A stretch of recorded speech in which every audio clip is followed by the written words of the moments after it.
Hey, you guys. We are going to get started here looking at the reading for class today, which is this short story that starts on page 37 in your textbook. It's called American History. And if you look at the book, or I guess on page 36, it talks a little bit about the author of this story. It's good to have that for context.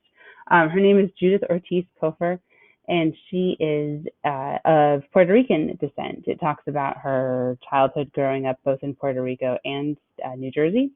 So that's going to be sort of influencing the context and her sort of perspective as she is telling this story.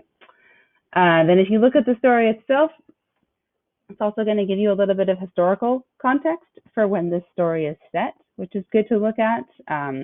It ties in well with the last thing that we were reading because it actually takes place just as President Kennedy was assassinated. So you just read of Kennedy's own writing, and now here's a story that is set on that, or around that sad time when he was shot. So I'm going to read the story. I'm going to mark it up as I go. I want you guys to follow along with me in your copy of the book and mark your copy as you want. You can do it like me, or you can do it your own way. But idea being that you want to get in that habit of annotating. If you're not already building that habit while you read, I should say, then this is a good time to get started with that. I once read in a Ripley's Believe It or Not column that Paterson, New Jersey is the place where the straight and narrow streets intersect. The Puerto Rican tenement known as El Building was 1 block up from Straight. It was, in fact, the corner of Straight and Market. Not at the corner, but the corner. At almost any hour of the day, El Building was like a monstrous jukebox, blasting out salsas from open windows as the residents, mostly new immigrants just up from the island, that would be Puerto Rico, tried to drown out whatever they were currently enduring with loud music. But the day President Kennedy was shot, there was a profound silence in El Building. Even the abusive tongues of the viragos, the cursing of the unemployed, and the screeching of small children had been somehow muted. President Kennedy was a saint to these people. In fact, soon his photograph would be hung alongside the Sacred Heart and over the Spiritist altars that many women kept in their apartments. He would become part of the hierarchy of martyrs they prayed to for favors that only one who had died for a cause would understand. So I'm going to make a little note over here to myself that Kennedy was very popular among Puerto Ricans.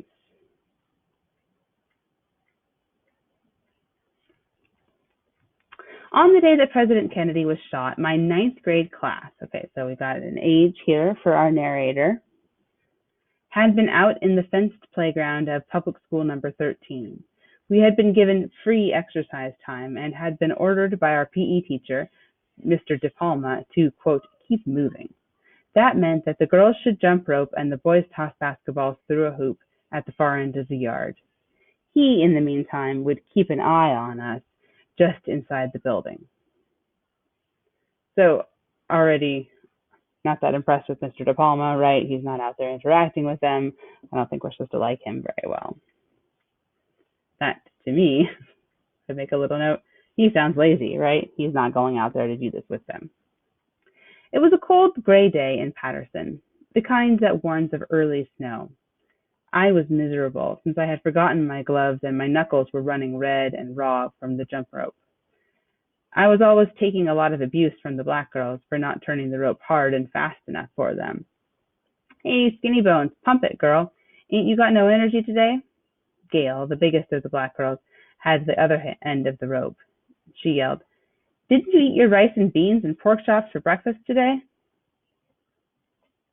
The other girls picked up the pork chops and made it into a refrain.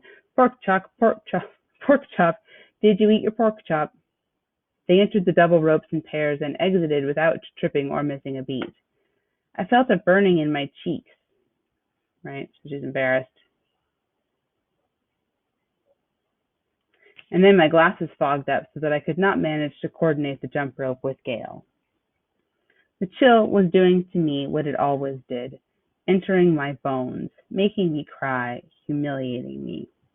I hated the city, especially the winter. I hated public school number 13. I hated my skinny, flat-chested body, and I envied the black girls who could jump rope so fast that their legs became a blur. They always seemed to be warm, while I froze. So I get this sense from our narrator that she does not feel like she belongs here, right? For one reason or another, she's not comfortable, it's cold, she doesn't feel accepted. That's the perspective that our narrator is giving us. And if you think back to talking about diction earlier this week, she is choosing words that communicate this idea that she doesn't belong. And this idea of discomfort. So I'll make a little note of that to myself, right? The narrator doesn't feel like she belongs.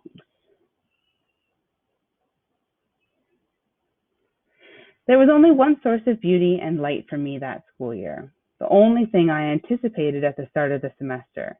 That was seeing Eugene. In August, Eugene and his family had moved into the only house on the block that had a yard and trees. I could see his place from my window in L Building. In fact, if I sat on the fire escape, I was literally suspended above Eugene's backyard. It was my favorite spot to read my library books in the summer. Until that August, the house had been occupied by an old Jewish couple. Over the years, I had become part of their family, without their knowing it, of course. I had a view of their kitchen and their backyard, and though I could not hear what they said, I knew when they were arguing, when one of them was sick, and many other things. I knew all of this by watching them at mealtimes. I could see their kitchen table, the sink, and the stove. During good times, he sat at the table and read his newspaper while she fixed the meals. If they argued, he would leave, and the old woman would sit and stare at nothing for a long time. When one of them was sick, the other would come and get things from the kitchen and carry them out on a tray. The old man had died in June. The last week of school I had not seen him at the table at all. Then one day I saw that there was a crowd in the kitchen. The old woman had finally emerged from the house on the arm of a stocky, middle-aged woman whom I had seen there a few times before, maybe her daughter. Then a man had carried out suitcases. The house had stood empty for weeks. I had to resist the temptation to climb down into the yard and water the flowers the old lady had taken such good care of. This tells me that this family that she's been watching, which I mean maybe is creepy. I don't think she means it in a creepy way, but obviously that's something that she is aware is a little bit unusual for her to be doing. But she feels connected to them. She wanted to water their plants, right? She cares about them.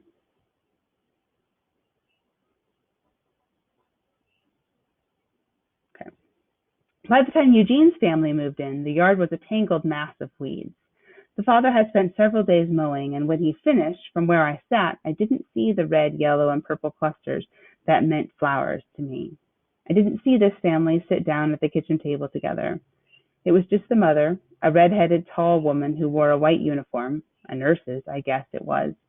The father was gone before I got up in the morning and was never there at dinner time. I'm going to stop here and I'm going to note, right, it seems significant to me that the flowers are gone, right? Flowers are sort of symbolic of life or happiness or joy in a place, and now there's no more flowers in this yard.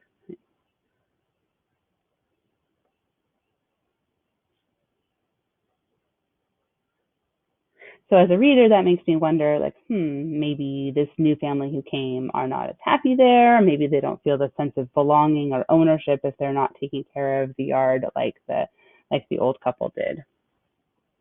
Make a little question to myself: what does it mean that the new people care less about the yard?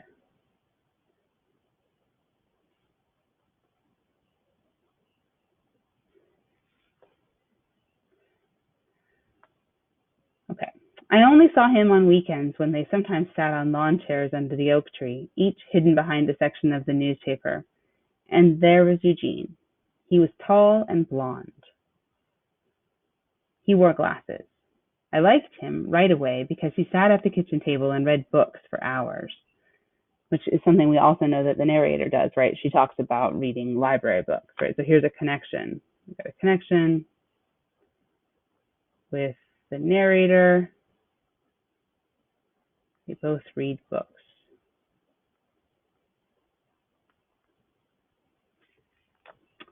That summer, before we had spoken one word to each other, I kept him company on my fire escape.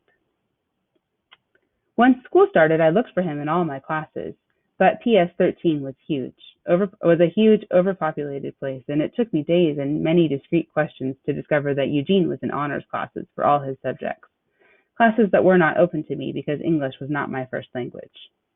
So here we learned a little something here about the narrator, right? Though I was a straight-A student. After much maneuvering, I managed to run into him in the hallway where his locker was, on the other side of the building from mine, and in study hall at the library, where he first seemed to notice me, but did not speak, and finally on the way home after school one day when I decided to approach him directly, though my stomach was doing somersaults. I was ready for rejection, snobbery, the worst, but when I came up to him, practically panting in my nervousness, and blurted out, "You're Eugene, right?" He smiled. He pushed his glasses up on his nose and nodded. You have to stop and you have to wonder, okay, so why was she worried about rejection and snobbery? Talks a little bit about some of the demographics of this area, right? She is Puerto Rican. She talks about there being a black population there, and then we know that Eugene is blonde. So it seems likely that there might be a race component to this. There's her concern about rejection. And then on top of that, just normal, like you'd be worried approaching somebody under these circumstances, right? So there's all of these layers going on for her as a teenager. So I'm just going to make myself a note, right? She's worried about rejection. And I wonder, is that because of race or ethnicity? Or just because we know that she's insecure also, right? She talks about that earlier in the story. Or because of her insecurity. I don't know. I'll ask ourselves that question and see if we find out as we keep reading. I saw then that he was blushing deeply. Eugene liked me, but he was shy. I did most of the talking that day. He nodded and smiled a lot, and in the weeks that followed, we walked home together. He would linger at the corner of L Building for a few minutes and then walk down to his two-story house. It was not until Eugene moved into that house that I noticed that L Building blocked most of the sun,